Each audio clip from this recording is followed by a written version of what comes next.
Hi students, welcome to my YouTube channel. आज के इस वीडियो में एक बहुत ही इम्पॉर्टेंट पोएम को डिस्कस करने वाले हैं जिसका टाइटल है ऑन हिज ब्लाइंडनेस। बच्चों, इसके पोएट जॉन मिल्टन हैं।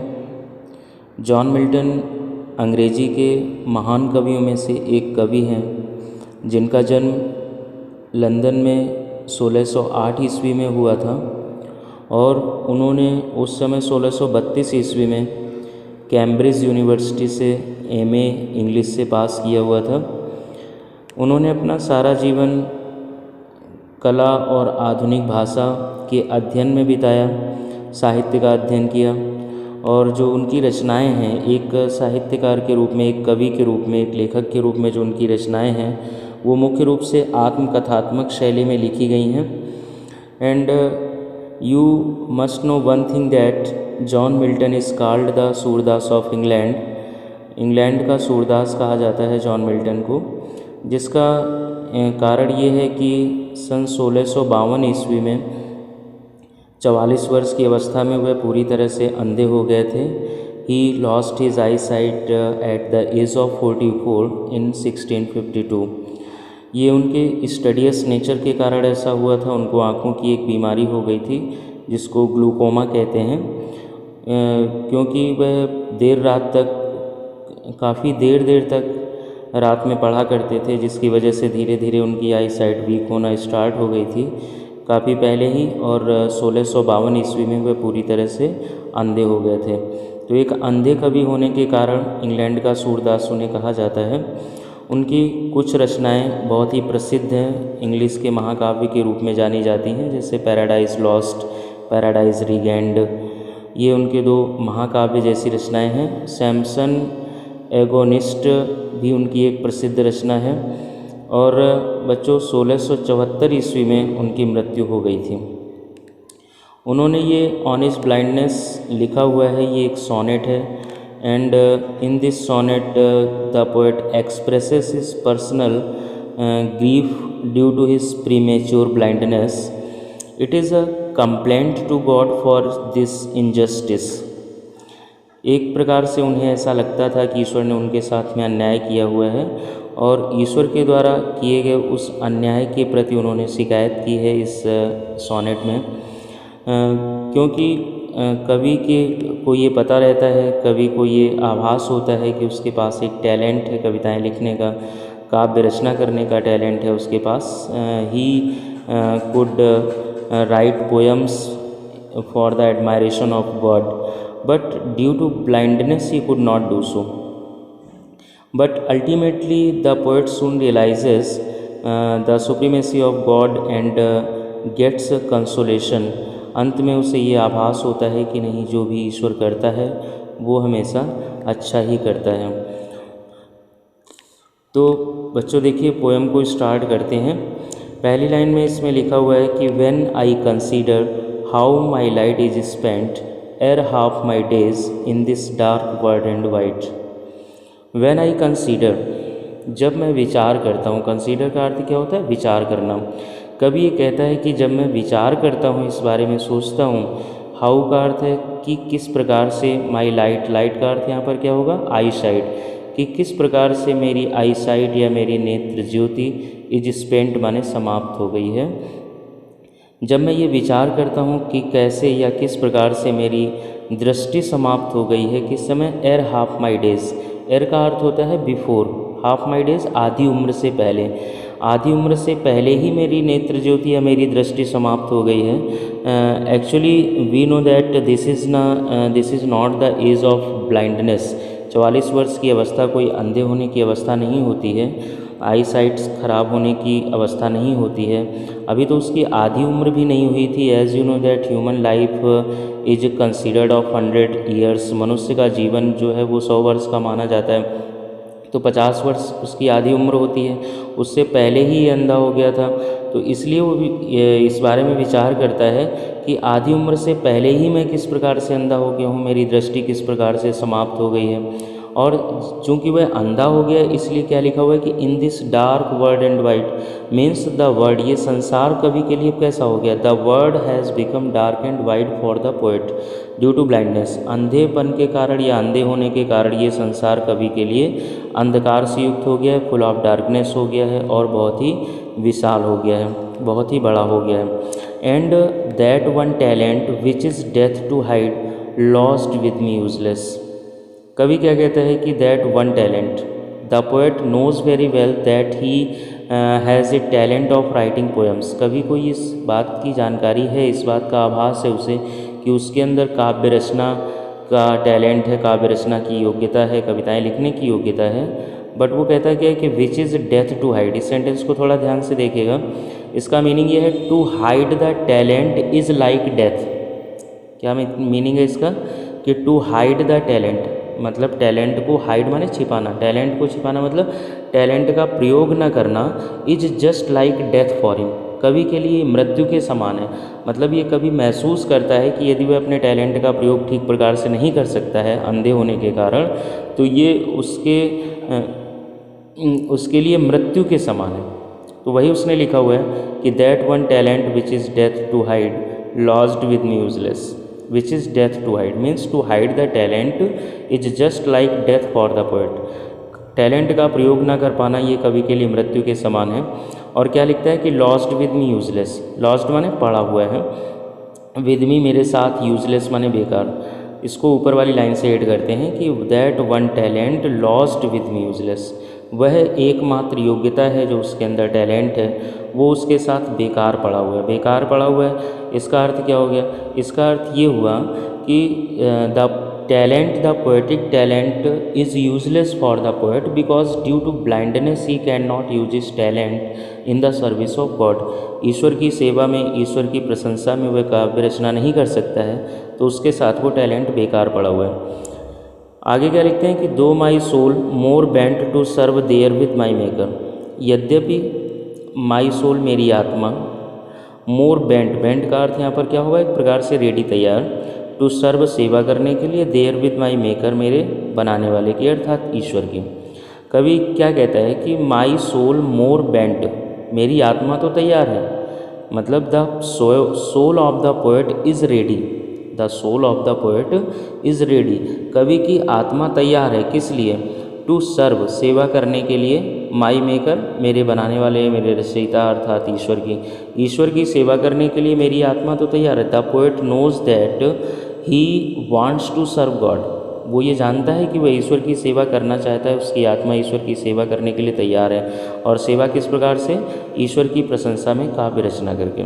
इस प्रकार से ईश्वर की सेवा करने के लिए उसकी आत्मा तो तैयार है, बट प्रॉब्लम क्या है कि लिखा हुआ है present at present my true account, लेकिन जो वर्तमान समय में उसका ट्रू अकाउंट है, अकाउंट का मतलब लेखा जोखा हो सकता है या रियलिटी हो सकता है। At present the reality is different, वर्तमान समय में वास्तविकता कुछ और ही है। उसकी आत्मा तो ईश्वर की सेवा करना चाहती है, but due to blindness he can not use his talent in the admiration of God, in the service of God.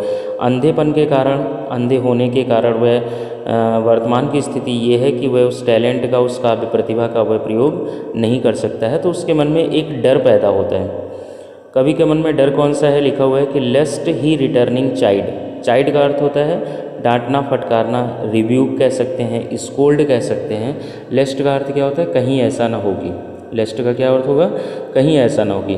There is a fear in the mind of poet, कवि के मन में एक प्रकार का भय है। भय किस बात का है कि ही थिंक्स दैट, वो ये सोचता है, ये विचार करता है कि after his death when he will go back to God, मृत्यु के बाद जब वह ईश्वर के पास वापस जाएगा, God would ask him about the talent, ईश्वर उससे जो दिया गया टैलेंट है उसके बारे में उससे पूछेगा कि तुमने टैलेंट का प्रयोग किस प्रकार से किया हुआ है, कितना प्रयोग किया हुआ है। तो क्या होगा कि वह उसका उत्तर तो दे नहीं पाएगा, because he is not able to use that poetic talent as well, poetic talent का वह प्रयोग तो नहीं कर सकता है अंधे होने के कारण। तो उसे ये डर लगता है कि when he will not be able to present the account of his talent before God, मृत्यु के बाद जब वह ईश्वर के पास जाएगा और ईश्वर को वह उसका हिसाब किताब नहीं दे पाएगा उस टैलेंट का, तो क्या करेगा, गॉड वुड चाइड हिम।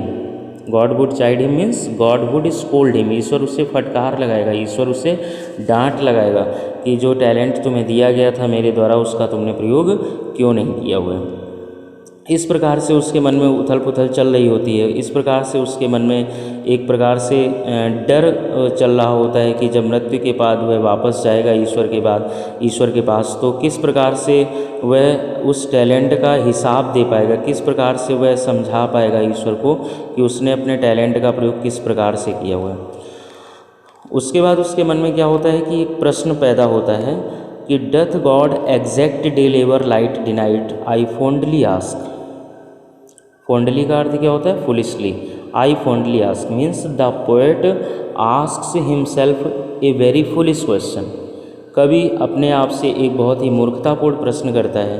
क्या प्रश्न करता है कि doth God exact day labour light day night, क्या ईश्वर, डथ का अर्थ डज होता है, क्या ईश्वर एग्जैक्ट माने आशा करता है, डे लेबर माने हार्ड वर्क की, परिश्रम की, क्या ईश्वर परिश्रम की आशा करता है किससे, लाइट डिनाइड। लाइट डिनाइड का मतलब क्या हो गया, क्वाइट ब्लाइंड पर्सन, एक पूरी तरह से अंधे व्यक्ति से भी क्या ईश्वर परिश्रम की आशा करता है। इस प्रकार का एक क्वेश्चन उसके मन में पैदा होता है, एक प्रश्न उसके मन में उत्पन्न होता है। सो वही लिखा हुआ है कि the poet asks himself a very foolish question, does God hope hard labour from a blind person, क्या ईश्वर एक अंधे व्यक्ति से भी परिश्रम की आशा करता है। जब ये प्रश्न उसके दिमाग में चलता है तो उसका उत्तर भी उसे मिलता है, क्या लिखा हुआ है, but patience to prevent that murmur soon replies. But लेकिन धैर्य, कवि के अंदर धैर्य है, द पोएट हैज़ पैसेंस, कवि के अंदर पर्याप्त धैर्य है और उसका धैर्य क्या करता है, टू प्रिवेंट दैट मर्मर, उस बड़बड़ाहट को रोकने के लिए। प्रिवेंट का अर्थ क्या होता है, रोकना। मरमर का मतलब होता है व्याकुलता, बेचैनी, जो कवि के मन में एक बेचैनी चल रही है, कवि के मन में एक उथल पुथल चल रही है, उसको रोकने के लिए उसका धैर्य सून रिप्लाइज, उत्तर देता है। But patience soon replies, patience of the poet replies his question, कवि के अंदर का जो धैर्य है वो उसके प्रश्न का उत्तर देता है। किस लिए, to prevent that murmur means to pacify his worries, उसकी चिंता को शांत करने के लिए, टू पैसिफाई हिज फियर, उसके डर को शांत करने के लिए उसका धैर्य उत्तर देता है। क्या उत्तर देता है कि doth God doth not need either man's work और हिज ओन गिफ्ट, कि ईश्वर को doth not need means does not need, ईश्वर को आवश्यकता नहीं है। उसका धैर्य उसे क्या उत्तर देता है कि ईश्वर को आवश्यकता नहीं है, किसकी आवश्यकता नहीं है, आइदर मैन्स वर्क, मनुष्य के कार्य की। नॉट अगर डज नॉट वहाँ से हटा देते हैं सेंटेंस में, थोड़ा ध्यान से देखिएगा, तो क्या करेंगे कि आइदर और की जगह पर नाइदर नॉर यूज़ कर सकते हैं। तो क्या बन जाएगा कि God needs neither man's work nor his own gift. उसका धैर्य उसे क्या उत्तर देता है, उसके मन में एक प्रश्न पैदा हुआ था कि doth God exact day labour light day night, क्या ईश्वर अंधे व्यक्ति से भी परिश्रम की आशा करता है, क्या ईश्वर चाहता है कि अंधा व्यक्ति भी उसकी सेवा करे या उसकी प्रशंसा के लिए काव्य रचना करे या ईश्वर के लिए कार्य करे, क्या ईश्वर अंधे व्यक्ति से ये आशा करता है। तो क्या होता है, the patience of the poet replies his question, कवि का धैर्य उसके प्रश्न का उत्तर देता है कि God needs neither man's work nor his own gifts, कि ईश्वर को ना तो मनुष्य के कार्य की और ना ही उपहारों की आवश्यकता है। ईश्वर को मनुष्य के कार्य की या उपहारों की आवश्यकता नहीं है, इसलिए डरने जैसी कोई बात नहीं है कवि के लिए। Who best bear his mild yoke they serve him best, लिखता है कि who best bear his mild yoke, जो सबसे अच्छे तरीके से बियर करते हैं या सहन कर लेते हैं हिज माइल्ड योक, उसकी छोटी छोटी ईश्वर के द्वारा दी गई छोटी छोटी परेशानियों को सहन कर लेते हैं। दे सर्व हिम बेस्ट, वे ईश्वर की सबसे अच्छी सेवा करते हैं। Means the poet wants to say that if we are not able to serve God, यदि हम ईश्वर की सेवा नहीं कर सकते हैं, it is not a serious matter for us, हमारे लिए ये बहुत गंभीर बात नहीं है, बहुत बड़ा इशू नहीं है ये। The poet want to say that we must accept the challenges, sufferings, problems, sorrows given by God happily. हमें ईश्वर के द्वारा दिए गए तमाम प्रकार के दुखों को, तमाम प्रकार की चुनौतियों को स्वीकार कर लेना चाहिए। If we are able to do so, यदि हम ऐसा कर पाते हैं, it means that we are the best server of God, हम ईश्वर के सबसे अच्छे सेवा करने वाले हैं, सबसे अच्छे सेवक हैं। आगे उसके बाद में कवि क्या कहना चाहता है, कवि क्या लिखता है, लास्ट स्टेंजा है, बहुत इंपॉर्टेंट स्टेंजा है ये पोएम का, जिसमें लिखा हुआ है कि हिज स्टेट इज़ किंगली। क्या लिखा हुआ है कि his state is kingly. His state का मतलब क्या हो गया, स्थिति। ईश्वर की इन दिस स्टेंजा, एक्चुअली क्या है कि in this stanza the poet describes the supremacy of God. ईश्वर की जो सर्वश्रेष्ठता है, ईश्वर की जो सर्वश्रेष्ठ स्थिति है, उसका वर्णन इस स्टेंजा में कवि करता है। और वो ये एक्सप्लेन करना चाहता है, ये स्पष्ट करना चाहता है कि वास्तव में ईश्वर को मनुष्य के कार्य की आवश्यकता नहीं है। ईश्वर नहीं चाहता है कि कोई भी मनुष्य उसके लिए कार्य करे। तो उसने क्या लिखा हुआ है कि हिज स्टेट इज़ किंगली। ईश्वर की स्थिति जो है, the condition of God is kingly. Kingly means क्या होगा, लाइक ए किंग। ईश्वर साधारण नहीं है, वो ऑर्डिनरी नहीं, एक्स्ट्रा ऑर्डिनरी थिंग है, एक्स्ट्रा ऑर्डिनरी, असाधारण है। तो लिखा हुआ है कि his state is kingly means the condition of God is just like the condition of a king. ईश्वर की स्थिति किसकी तरह से, ईश्वर की स्थिति एक राजा की स्थिति की तरह से, राजसी स्थिति है ईश्वर की। क्यों लिखते हैं कि thousands at his beating speed. Thousands, हजारों, हजारों, हजारों कौन है यहाँ पे नहीं लिखा हुआ है, बट कवि ये कहना चाहता है थाउजेंड्स ऑफ एंजल्स, हजारों देवदूत, एट हिज बीडिंग, उसके आदेश पर। बीडिंग मीन्स ऑर्डर होता है, एट हिज ऑर्डर, उसके आदेश पर क्या करते हैं, स्पीड करते हैं। स्पीड करते हैं का मतलब क्या हुआ कि go from one place to another place. हजारों देवदूत, जिस प्रकार से a king has thousands of servants, एक राजा के हजारों की संख्या में नौकर होते हैं, and they are always ready to carry out the order, उसके आदेश का पालन करने के लिए वे सदैव तैयार रहते हैं। Just like that God has also thousands of angels, ईश्वर के पास भी हजारों की संख्या में देवदूत रहते हैं, who are always ready to carry out his orders, जो उसके आदेशों का पालन करने के लिए सदैव तैयार रहते हैं। They are always ready to go from one place to another place to perform the works for God, ईश्वर के लिए कार्य करने के लिए सदैव एक स्थान से दूसरे स्थान तक दौड़ भाग करने के लिए तैयार रहते हैं। And post over land and ocean without rest, post over माने गुजरते हैं, लैंड एंड ओशियन, जल और थल के ऊपर से, विदाउट रेस्ट, बिना विश्राम किए हुए। मतलब this is because the angels are divine, क्योंकि आपको पता है कि जो एंजल्स होते हैं, जो देवदूत होते हैं, वो दैवीय होते हैं।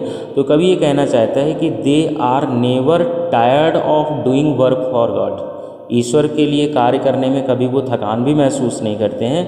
वे जल और थल के ऊपर से विदाउट रेस्ट गति करते रहते हैं, विदाउट रेस्ट भाग दौड़ करते रहते हैं। They do not need to take rest, उनको तो विश्राम करने की भी आवश्यकता नहीं है। तो ईश्वर के पास हजारों की संख्या में देवदूत हैं, ईश्वर के पास बहुत सारे देवदूत हैं जो उसके आदेशों का पालन करने के लिए सदैव तैयार रहते हैं। तो इसीलिए मनुष्य के कार्य की ईश्वर को आवश्यकता नहीं है, क्योंकि अपना कार्य करवाने के लिए ईश्वर के पास हजारों हजारों की संख्या में देवदूत उपस्थित रहते हैं। तो फिर मनुष्य को क्या करना चाहिए, इसके लिए लास्ट लाइन लिखी हुई है, बहुत सुंदर सी लाइन लिखी हुई है कि they also serve who only stand and wait. They also serve, वे लोग भी ईश्वर की सेवा करते हैं, वे लोग भी ईश्वर के सेवक माने जा सकते हैं। Who only stand and wait, stand और वेट का मीनिंग यहाँ पर समझना है आपको कि हु ओनली स्टैंड, मतलब इसका क्या हो, स्टैंड, जो खड़े रहते हैं, जो केवल खड़े रहते हैं। खड़े रहते का मतलब खड़े होने से स्टैंडिंग पोजीशन से नहीं है, खड़े होने का मतलब यहाँ पर है who face the sufferings of life boldly, जो दृढ़ता से खड़े रहते हैं और जीवन की चुनौतियों का, जीवन के कष्टों या दुखों का बहादुरी से सामना करते हैं। एंड वेट, वेट का मतलब क्या हुआ, and wait for the result of their hard work, wait for the result of their work patiently, जो धैर्यपूर्वक अपनी बारी की प्रतीक्षा करते हैं या अपने द्वारा किए गए कार्य की प्रतीक्षा करते हैं, जिनके अंदर धैर्य होता है, तो वे लोग भी ईश्वर के सर्वश्रेष्ठ सेवक माने जाते हैं। अर्थात कवि ये कहना चाहता है, कवि ये बताना चाहता है कि if a person is not able to serve God directly यदि कोई भी व्यक्ति डायरेक्टली ईश्वर की सेवा नहीं कर सकता है किसी भी कारण से, तो उसे क्या करना चाहिए? He must accept the sufferings of life boldly. उसे अपने जीवन के दुखों, अपने जीवन के कष्टों को बहादुरी से स्वीकार करना चाहिए, without complaining to God. Important है ये कि विदाउट कंप्लेनिंग टू गॉड, बिना ईश्वर से शिकायत किए हुए। And he must have enough patience to accept the sufferings of life, and he must have enough patience to wait for the fortune. अपने भाग्य का, to wait for his turn, अपनी बारी की प्रतीक्षा करने के लिए उसके पास पर्याप्त धैर्य होना चाहिए। बच्चों, ये बहुत ही इम्पॉर्टेंट सोनेट है जॉन मिल्टन का। यदि आपको ये वीडियो पसंद है तो इसको सब्सक्राइब, लाइक और शेयर करना ना भूलें। Thank you.